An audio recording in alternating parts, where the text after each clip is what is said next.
آج اگر قائد اعظم زندہ ہوتے چھٹی پہ ایک لمحہ بھی قائد اعظم کو تو یاد کرتے نہیں ہیں کہ جس قوم کے لیے انہوں نے اپنی زندگی کی بھی پرواہ نہیں کی، اپنی صحت کی پرواہ نہیں کی۔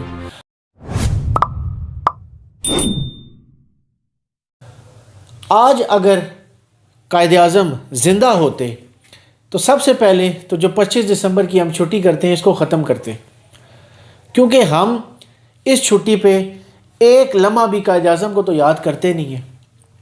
میڈیا پہ ایک دو پروگرام چل جاتے ہیں، کوئی ایک دو سیاستدانوں کی تقاریر آ جاتی ہیں آپ کے سامنے، اور اس سے زیادہ ہم قائد اعظم کے لیے کچھ نہیں کرتے۔ قائد اعظم اگر آج ہوتے تو وہ دیکھتے کہ جس ملک کے لیے، جس قوم کے لیے انہوں نے اپنی زندگی کی بھی پرواہ نہیں کی، اپنی صحت کی پرواہ نہیں کی، اپنا سب کچھ داؤ پہ لگا دیا، اس وقت کے طاقتور ترین برٹش امپائر کے ساتھ ٹکر لی، ایک شاطر قسم کے جو ہندو لیڈرز تھے ان کے ساتھ ٹکر لی، صرف ہمارے لیے، اس قوم کے لیے، اس ملک کے لیے، اور ہم نے ان کا بدلہ یہ چکایا کہ آج ہم بیٹھ کر کچھ ایسے جاہل بھی ہیں جو بیٹھ کر کہتے ہیں جی قائد اعظم تو مسلمان بھی نہیں تھے۔ آپ نے سنا ہے نا، ایسی پوڈ کاسٹ چل رہی ہیں، اس کے بعد قائد اعظم کی غلطیوں پہ آتے ہیں جی یہ بنگلہ دیش والا حصہ غلط لیا تھا، یہ تھا، وہ تھا، یہ دو قومی نظریہ یہ تھا۔ یہ ہم احسانوں کا بدلہ اتار رہے ہیں قائد اعظم کے۔ اور جو بھارت میں مسلمان ابھی ہیں، آپ ذرا ان کا حال دیکھیں، کس قسم کی اذیت اور کس قسم کے ڈرے سہمے ہوئے وہ مسلمان ہیں۔ آپ ذرا ان کو چیک کیجئے گا، آپ کے سامنے میڈیا اب ہر چیز میڈیا دکھا دیتا ہے، سوشل میڈیا نے ہر چیز عام کر دی ہے۔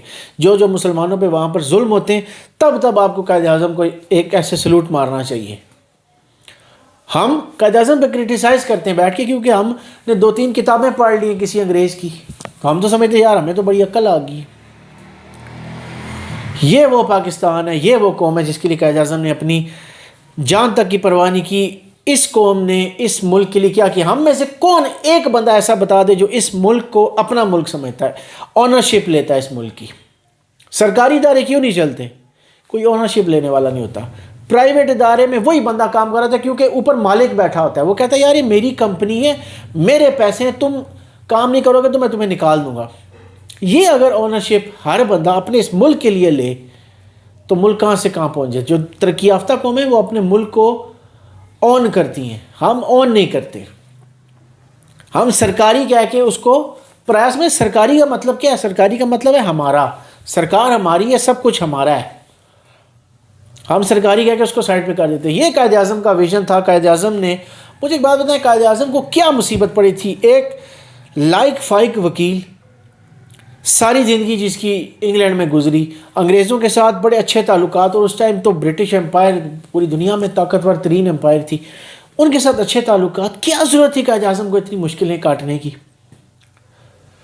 ایک اتنا بڑا ہندوؤں کا طبقہ جو یہ نہیں چاہتا تھا کہ پاکستان بنے، ان کی دشمنی لینا، برٹش کے ان کی جو ہے وہ دشمنی لینا، قائد اعظم کو کیا ضرورت تھی؟ بڑے کم لوگ دنیا میں ایسے ہوتے ہیں جو دنیا کا نقشہ بدلتے ہیں، قائد اعظم ان لوگوں میں سے ہیں۔